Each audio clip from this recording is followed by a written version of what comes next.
কোন ব্যক্তি বিবাহের পরে যদি ব্যভিচারে লিপ্ত হয়, মহান রব্বুল আলামিন কিসাসের আইন জারি করেছেন। কোন ব্যক্তি যদি বিবাহের আগে জিনা ব্যভিচার করে থাকে, মহান রব্বুল আলামিন তার শাস্তি স্বরূপ 100টা বেতের আঘাত দিতে বলেছেন।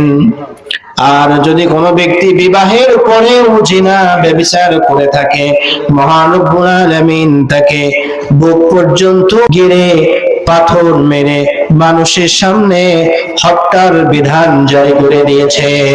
বিবাহের পরেও যিনি জিনা ব্যভিচারে পরকীয়ায় লিপ্ত, এই ব্যক্তি কি হত্যা করে যায়।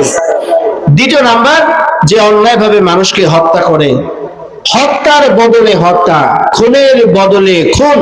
কোন ব্যক্তি যদি কোন মানুষকে হত্যা করে, তার শাস্তি হলো তাকে হত্যা করা। 3 নাম্বার, কোন ব্যক্তি মুসলমান ছিল কিন্তু মানুষের ধোঁকায় পড়ে, শয়তানের ধোঁকায় পড়ে খ্রিস্টান হয়ে গিয়েছে অথবা অন্য ধর্ম গ্রহণ করেছে, ওই ব্যক্তি মুরতাদ হয়েছে।